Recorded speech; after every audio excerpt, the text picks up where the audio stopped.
প্রচণ্ড গরমে যারা খাবার খেতে অতিষ্ঠ হয়ে যাচ্ছেন, খেতে পারছেন না, তারা আজকেই খাবারটি রান্না করে দেখতে পারেন। আশা করি প্লেটে ভাত একটাও থাকবে না। একটি কড়াইয়ে 3 টেবিল চামচ তেল নিয়ে 2টা পেঁয়াজ কুচি নিয়ে একটু হালকা করে ভেজে নিচ্ছি।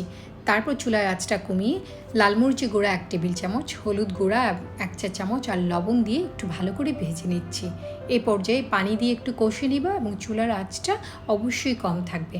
ভালো করে কষে নিলে তরকারির কালারটা ভালো হয়। তাতে লম্বা লম্বা করে কেটে রাখা আলু দিয়ে দিচ্ছি। আমি টোটাল 3টা আলু নিয়েছি। এবার আলুগুলো মশলার সঙ্গে ভালো করে ভেজে নিব। মশলার সঙ্গে আলুটা কিছুক্ষণ ভেজে নিব এবং তারপর ঢাকনা দিয়ে ঢেকে একটু অপেক্ষা করব। ঢাকনা খুলে নিয়ে আবারও নেড়ে চেড়ে দিচ্ছি। এভাবে আলুর সঙ্গে মশলাটা একটু কষে নিলে তরকারির স্বাদটা অনেক বেড়ে যাবে। এবার 3টা টমেটো দিয়ে একইভাবে নেড়ে চেড়ে আমি ভেজে নিচ্ছি। টমেটোটা পরে দিয়েছি কারণ টমেটো দেওয়ার পর অনেকটাই পানি ছেড়ে দিবে, তখন আলুটা এইভাবে ভাজা হতো না, তাই আমি আলুটা আগে দিয়ে একটু ভেজে কষে নিয়েছি। ঢাকনা দিয়ে ঢেকে দিলাম। টমেটোর থেকে অনেকটাই পানি ছেড়ে দিয়েছি। এবার আবারও একটু কষে নিচ্ছি। এভাবে নেড়ে চেড়ে মশলাটার সঙ্গে টমেটো এবং আলুটা আর একটু কষে নেওয়ার পর ঝোল দিয়ে দিব। ঝোলের জন্য পানি দিয়ে দিয়েছি। পর্যাপ্ত পরিমাণ পানি দিব, যতটুকু ঝোল আমরা রাখতে চাই। সেদ্ধ হওয়ার পর যেন এতটুকু থাকে।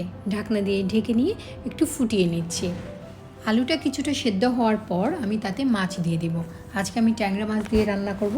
ট্যাংরা মাছটা আমি কাঁচা অবস্থায় দিয়ে দিয়েছি। আমি এখানে ভাজবো না, তাতে করে ক্যালোরিটাও যেমন বেড়ে যায়, আর ট্যাংরা মাছটা না ভেজে রান্না করলে মাছের যে উপরের তেলটা এটা বেশ ফ্রেশ থাকে এবং খেতে এবং দেখতে দুভাবেই ভালো লাগে। আপনারা আপনাদের পছন্দ মতো ভেজে নিতে পারেন। একটু ভালো করে মিশিয়ে নিচ্ছি। তারপর লবণটা অ্যাডজাস্ট করে ঢেকে আমি রান্না করে নেব। মাছ সেদ্ধ হতে খুব বেশি সময় লাগবে না। এদিকে তরকারি প্রায় হয়ে আসছে।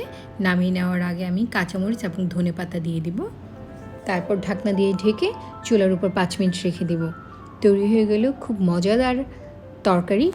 আশা করি আজকের রান্নাটি আপনাদের ভালো লেগেছে। ভালো লাগলে আমার চ্যানেলের সাথেই থাকবেন। আশা করি লাইক, শেয়ার এবং কমেন্ট করে আপনাদের মূল্যবান মতামত আমাকে জানাতে পারেন। খাবেন যখন ভালোটাই খান। আল্লাহ হাফেজ।